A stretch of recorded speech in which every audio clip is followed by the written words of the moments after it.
I said, God, give me a sign. He gave me 5. He said, watch for the pride. Envy and lies. He said, don't reach for hands. If there's a tide, don't tell them that you love them. If they ain't tried, nah. They said I couldn't come out. I came in like Juggernaut. They said I couldn't. No. All right. Welcome back to a True Kings podcast. Today, I'm with a special guest. I'm here with the beautiful Jazmine Womack, who is a therapist in what kind of field of therapy? I'm actually a licensed clinical social worker, which is a LCSW, and I'm also a LCAS-A, which is a licensed clinical addiction specialist as well.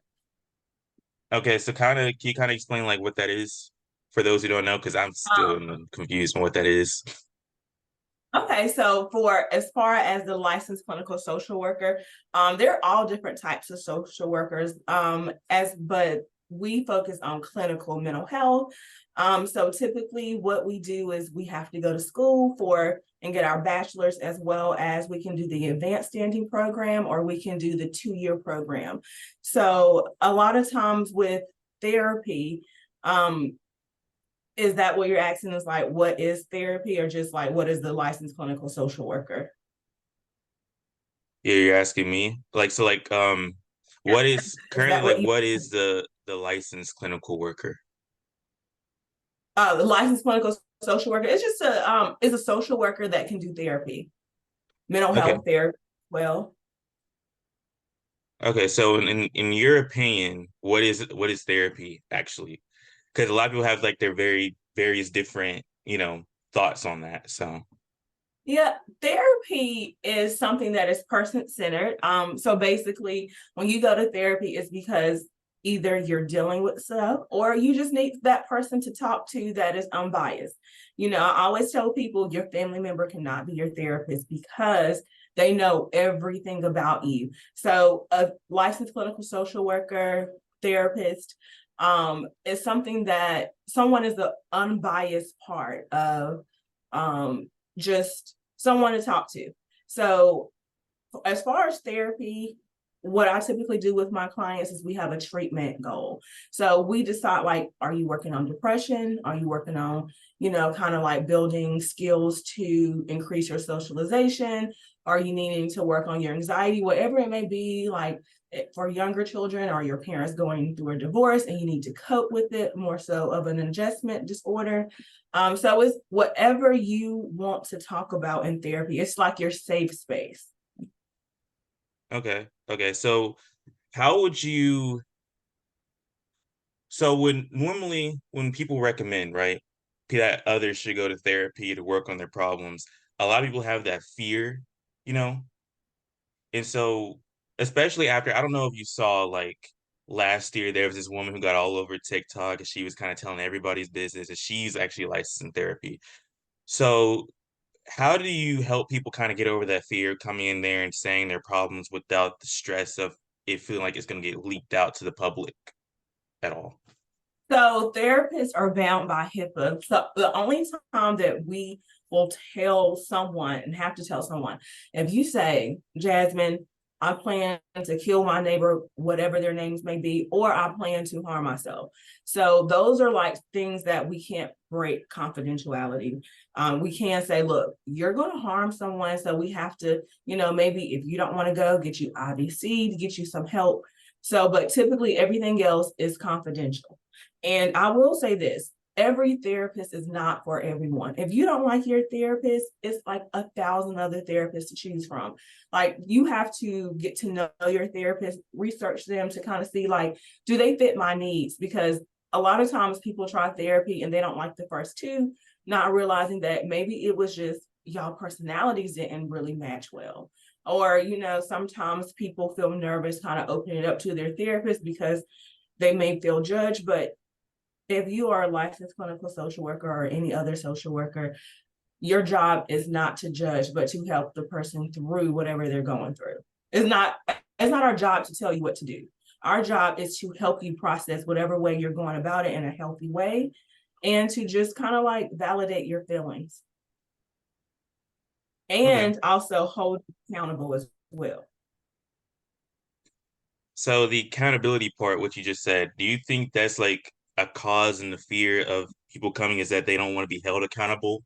They just want the other person to be held accountable or whatever other thing that caused their problem to be held accountable. So do you think that's why they don't come because they don't want to be held accountable?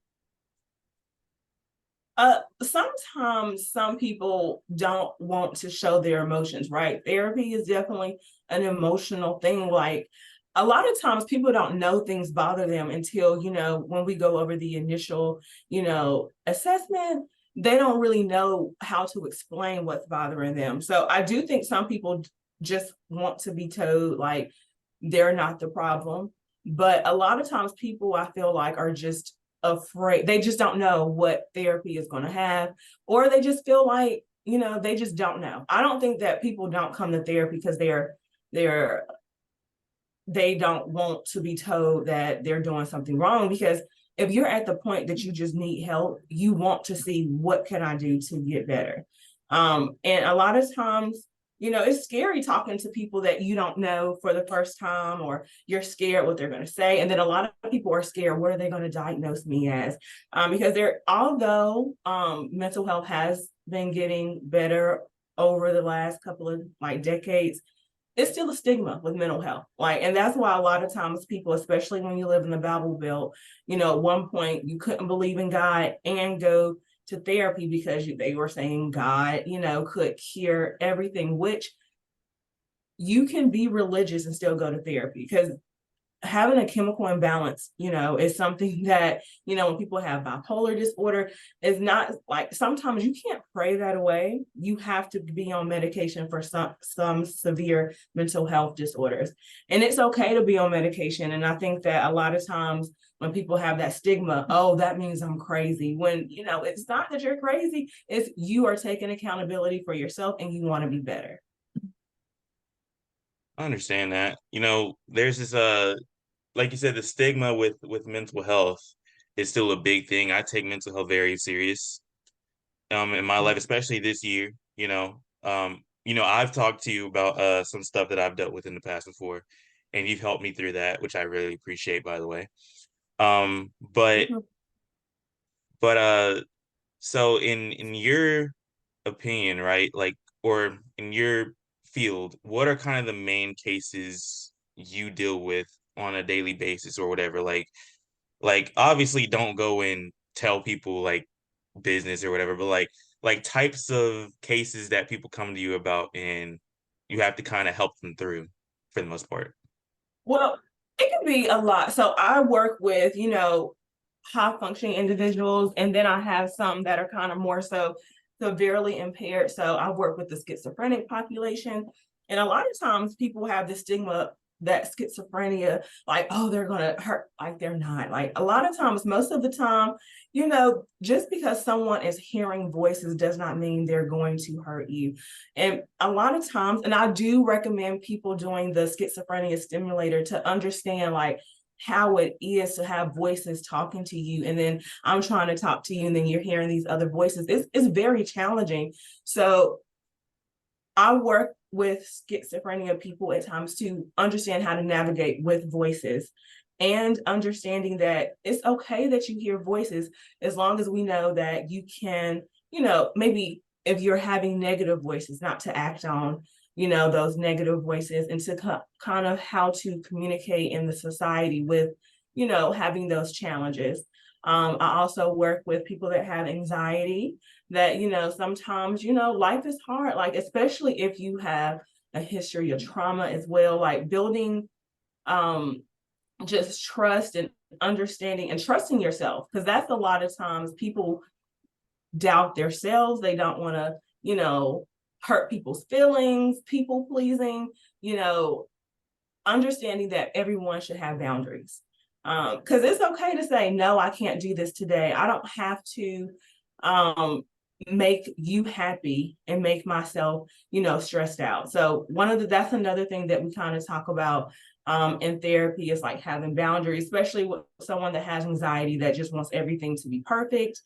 I work with people that have depression, adjustment disorders, which is, something that could, like, your parents could have went through a divorce, you could have gotten into a car accident, like something that, was very traumatic for you as well.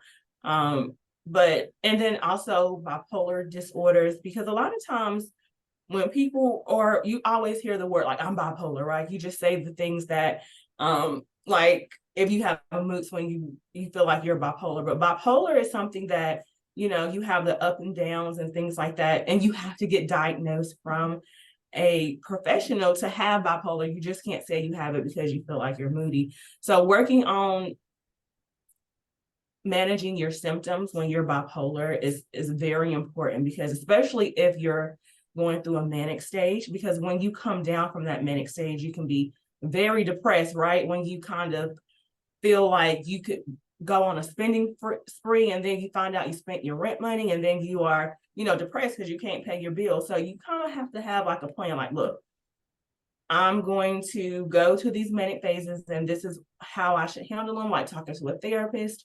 But there's so many diagnoses. I have not worked with them all. I have worked with personality disorder, more so borderline personality disorders. And that one also has like a stigma, like, oh my gosh, stay away from them.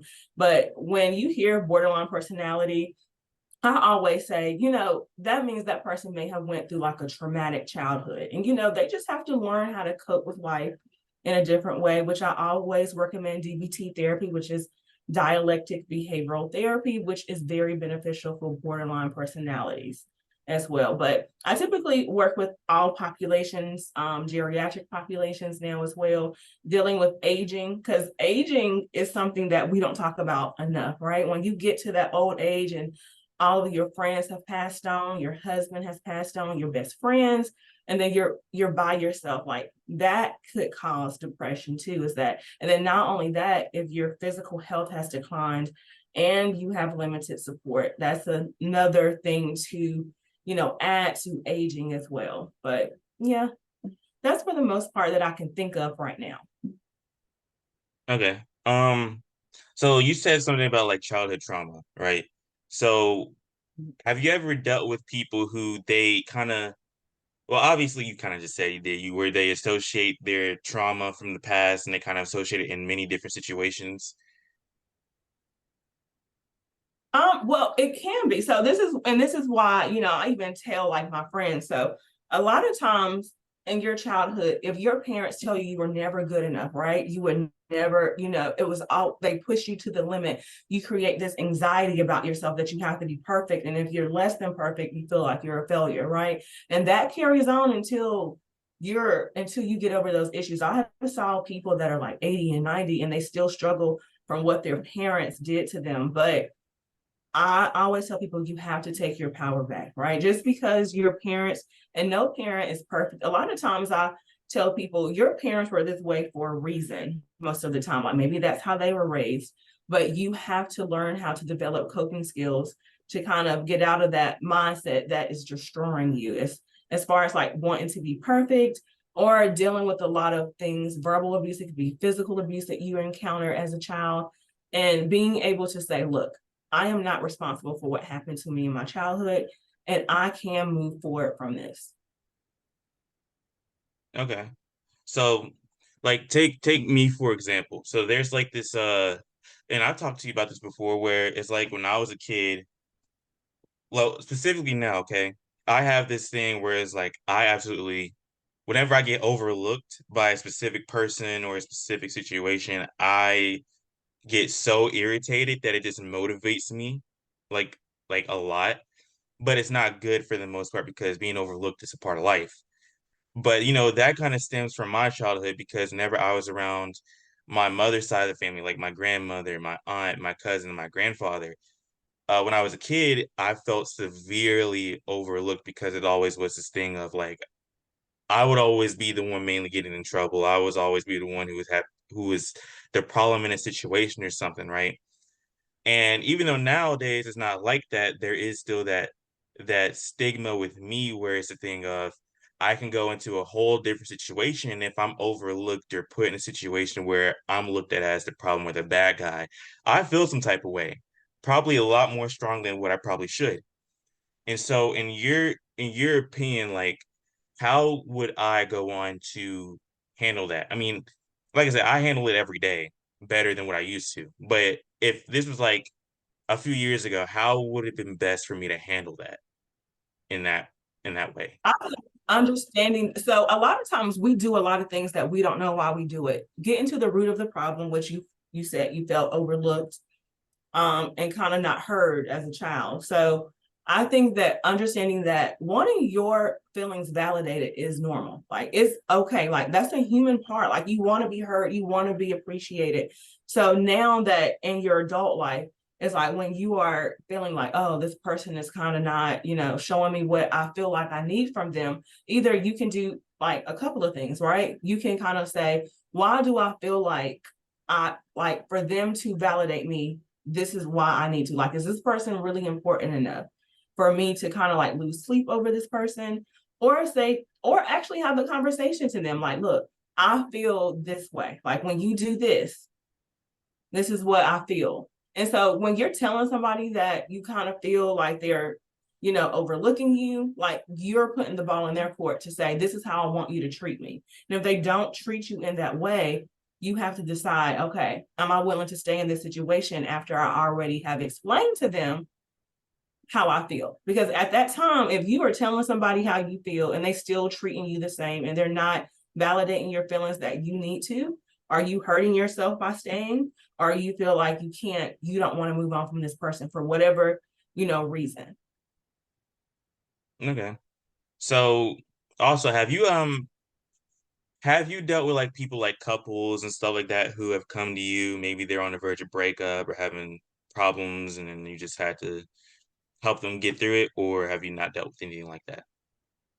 I have had couples. But I have this rule that, a lot of times people want their spouse to come see me individually and do the couples, which I don't do, because I feel that most of the time when you have two partners that are seeing you individually and want to see you as a couple, one will always feel like you're being biased towards the other. So if I don't see the patient's partner, I have had couples therapy, like to just help them process. Because a lot of times when people are at that situation and they need like counseling, it's kind of like a miscommunication as well. Like that person is feeling like, because everybody has to learn their partner. Like, this is what I like and this is what I don't like. And a lot of times it's up to the couple to compromise. Like, you're not going to like everything your partner does. So I think that in therapy, you learn like coping skills to address like some triggering things. Like, you can't do things that your partner feels like are triggering them or causing them to go in a down spiral, like to say certain things or to hold things over their head. A lot of times people do that because, when you're mad, you say things that, you probably wouldn't have said. And a lot of times I try to tell people, if you're that mad, you might need some distance, because sometimes you can apologize for something that you said, but your partner will always remember what you said and how you made them feel. And sometimes you can't move past that in some aspects. I definitely understand that. Um, there's currently one person in my life, who is like they're they apologize and apologize and apologize for things they did in their past, right? Because they're trying to come back into my life. And I accepted their apology a long time ago, but I tell them all the time, listen, like I just can't take you back as a friend or anything like that because this wasn't just a one-time thing, this was a numerous time thing. And so how in situations like that, when people are trying to go back to somebody, how would you tell them to handle that? Like, would you tell them to just forget about it or to just try, or would you just, like you can't tell them what to do, but if you had to lead them in the right direction? Well, I would. So the thing is with that, like I'm not going to tell somebody to go or stay. So we have to work on their boundaries and what they want. And if this is something that they want, a lot of times, it's hard to leave relationships, especially. I would say that even relationships as far as like parents, cousins, sisters, I'm really a big advocate of, just because someone is your blood does not mean you have to endure abuse or, set your boundaries. So when you are dealing with a person, right, that, doesn't, even if they apologize, right, the best form of apology is change behavior. So if they're saying sorry, then they do it again, right, it's almost like they do not understand what you're wanting from them, or they do not care. So when people are wanting to go back into those relationships with a person that is unchanged, one of the things that we would probably talk about is, what do you feel like will be different in that situation? Because, it's a lot easier said than done to, leave or distance yourself from family members that kind of don't have your best interest, or you feel like, being around them caused you to, your mental health to decline. Because I always say, put yourself first. Put yourself first always when it comes to, if this is going to drain your mental health, if this is going to make you have increased anxiety until you're able to, cope with that situation in a healthy way, you have to distance yourself. Because if not, a lot of times people feel like, especially if you grew up in a family that, you felt like you were never put first, like you feel like you always got to put other people before yourself. And until you learn that at the end of the day, you are the only person that has to be in your body.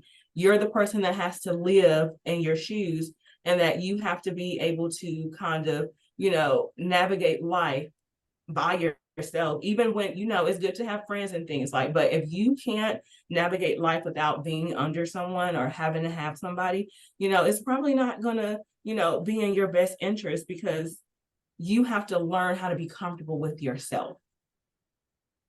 And I think that's hard if you're always around people, always have to have like a significant other. If you don't understand the importance of just getting to know yourself first, it's always going to be, you looking to keep someone. And it's okay to, tell people you're not where I want to be at this time. And I feel like, we can still be cordial, we can be like associates, but as far as being friends, I don't think we're in that place. And I think that's the hardest thing, like with losing not only relationships, but friendships, because especially if y'all were really good friends, it's okay to say that, right now, I think one of us has outgrown each other. And at this time, I think that it's best if we kind of separate, especially if your friend or whoever it is may be triggering you. Okay. Um, kind of stepping a little back here. For those who don't know, what kind of made you want to actually pursue this career and make you just go, hey, I want to do this in my future and get or have a career and have success out of this? So I've always liked to help people, and I like to get to the bottom of things as well. Like, come on, like, because I'm always someone that's like, I wonder what made this person, this way. Because we are all how we are for a reason. Like, things in life made us who we are, how we act, how we just respond to certain things. And I like to help people, but I technically didn't start off wanting to be a therapist. I actually wanted to work for Child Protective Services, but I didn't go into that role. So when I graduated, I actually had a clinical internship, and I was just like, I like this a lot better, because you get to see people, like, especially I was working with like vulnerable populations, low income, and you really see that people are trying, but life is so hard, especially when you're low income and you don't really have the resources. And one thing I will say is that at one point, if you have private insurance, and it still is very expensive to see a therapist at times, versus, when, some people may have Medicaid, it was free. So a lot of times, like a lot of people could not afford to come see me. So, and that was difficult as well, is that when you realize that, mental health treatment it's not treated like healthcare. It's almost like, I've heard someone say mental health is like the bastard child of healthcare, because that's the first thing to go. Like, people are saying, oh, well, you don't need mental health. Like, you can just throw away like your mental health diagnoses or symptoms. But I do think that, me working with people every day, I'm learning that, you have to be patient, you have to be understanding. And then understanding your own biases as well. Like, because sometimes if you don't understand your own biases as a social worker, as any professional, you can project a lot of things onto other people, like saying, oh, well, they should know better. But, and that's why they say a lot of therapists are harder on their family than they are their clients, because we expect our families to know better. But, in reality, they're human just as well. But I've, like, since starting this career, that, because social worker, I thought I wanted to be a medical social worker at one point as well. I wanted to do it all, but the clinical route really kind of taught me a lot, because a lot of people, especially in the area, I remember when I first started doing therapy, and they were like, oh my goodness, you're going to be my new therapist.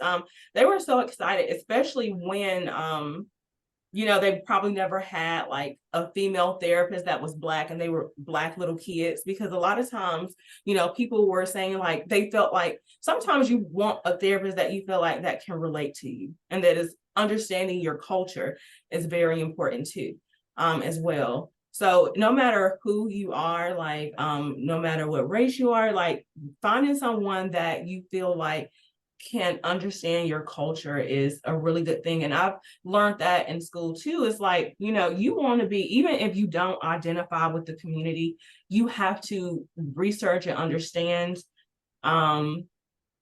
things about the people that you work with as well. And so I think all of that kind of just really wanted me to go into just help people, and just, especially doing the therapy piece, because I feel like that's so important. Because I feel like your mental health, like, if your mental health is not well, you're not going to perform well or as well at school, at work, because your mental health, your mind is powerful. And when you're not well, it shows in all aspects of your life. And, that's one of the things that, why I continue to do therapy, and kind of like just, advocate for people to do therapy, is because it can be like weight lifted off of you. Because sometimes people tell therapists things that they haven't told their family, because they maybe feel ashamed. And that's kind of like what really made me want to, pursue this route, is because I do like to help people, but I realized, I can't save everyone, but I do like to help people, and just improve their quality of life in some way. Because I feel like I want everybody to be living their best life. I understand that. So can we kind of like talk a little bit about your beliefs? Because like you said, people do research on you in order to come to you, and I know your beliefs are definitely part of the reason to why they come to you for the most part a lot of the time. So what are certain things that you personally believe about, life and things like that that may want people to look at you and say, that's a therapist for me? So one of my biggest beliefs is that I believe that everyone should be treated equally, no matter race, color, sexual orientation, and just, being able to, just, and although, identify as Christian, like, I work with clients that are atheists, or some that are just different religions, because like, for me personally, you don't have to have the same religion as me to, understand, like, look, life is life, and it's hard out here, right? And so I think that's a lot, especially in the US. Like, most people, they think Christianity is, the primary kind of like religion. So a lot of times people have anxiety, like, when they go to therapists, and the therapist may be Christian, like, they feel like they're going to be judged, or, especially, the LGBT community, like, a lot of times people are, they feel like, how are they going to perceive me? And so, and that's one thing that I always want people to know, like, look, I'm not going to judge you. Like, I'm here because I want you to be a better you. No matter like what you're going through, I need for you to be like the best you can be.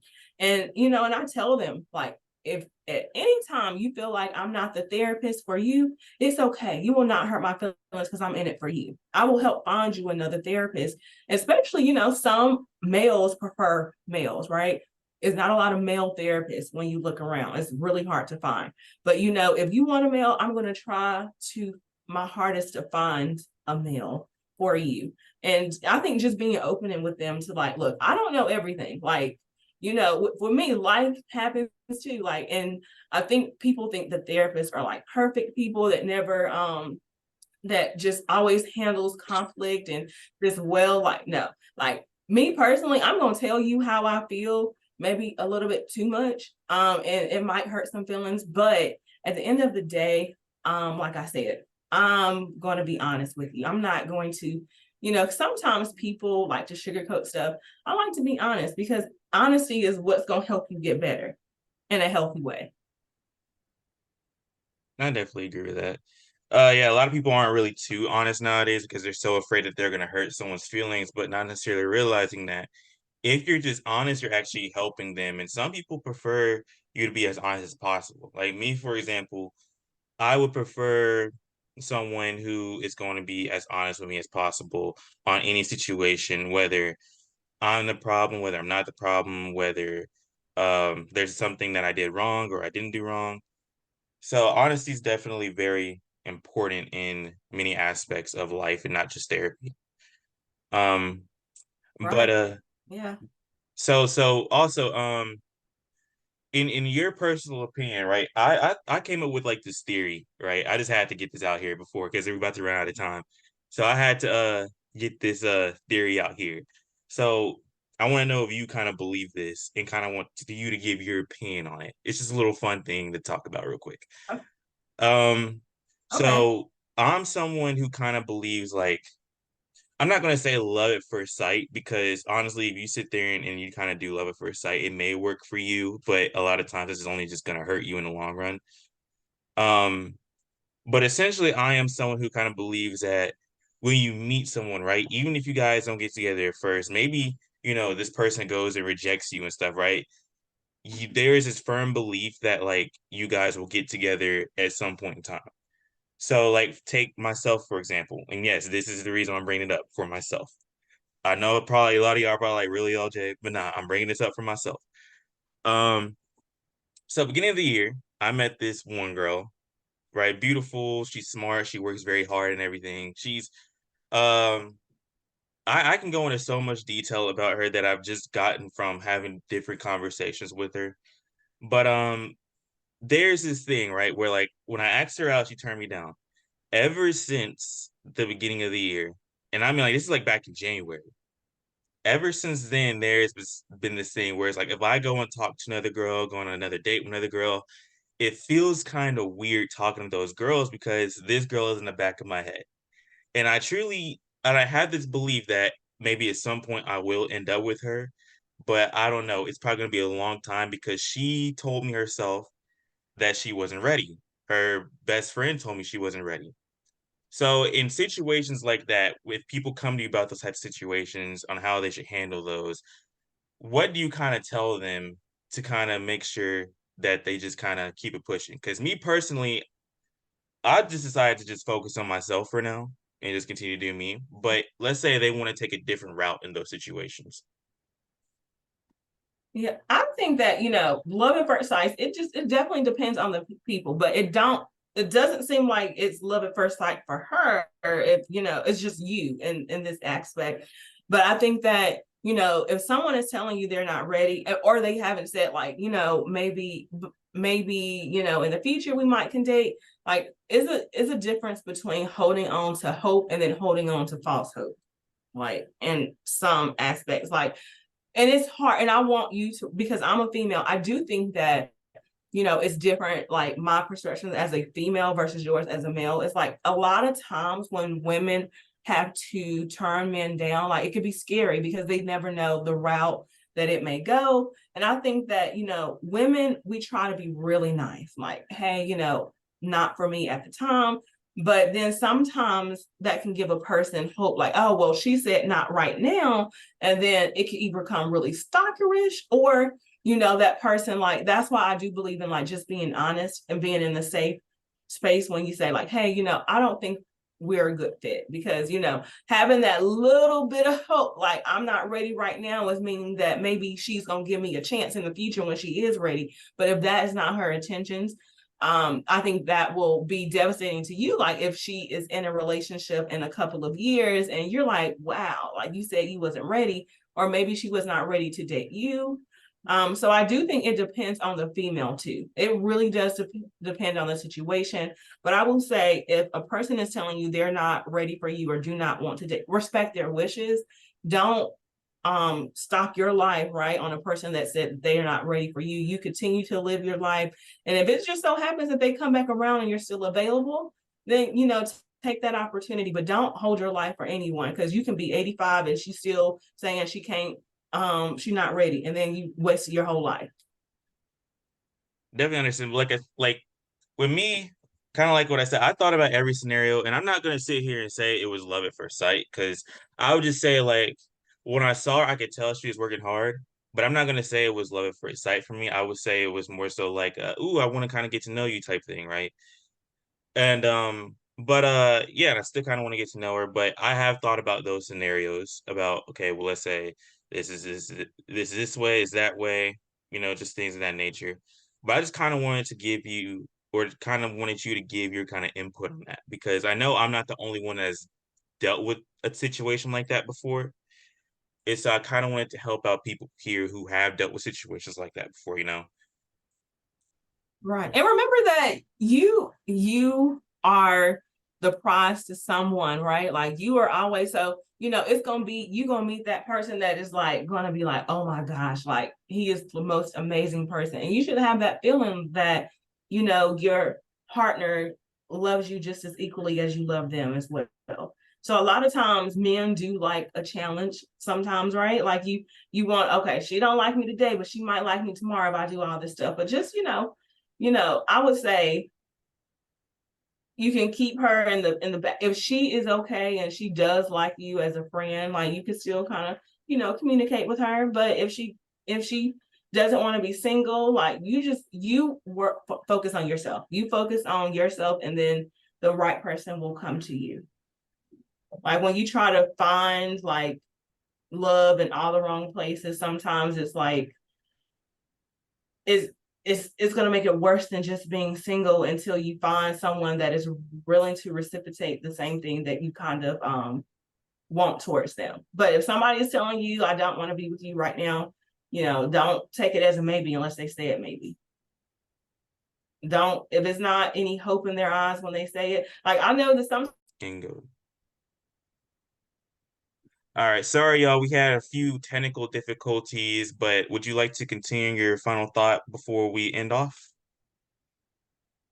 yeah. So basically, my views is not the views of every therapist, but I would definitely say overall, in regards to LJ's last question about waiting on someone that has kind of put you, I would say, like in a friend zone. That's because that's kind of like what he's describing it to me as, like a friend zone, not really ready, not wanting to date. Just do what you feel is best, but remember to never put your life on hold for anyone, because life is short and it'll pass you by. That's just kind of my opinion on that situation. Okay. Well, we've run out of time. Miss Jazmine Womack here has to go. She has some people to go help, what I'm saying, be a little superhero. But you mind telling people where to find you at, and if they ever want to contact you for questions themselves and things like that? I am a North Carolina based therapist. I do telehealth.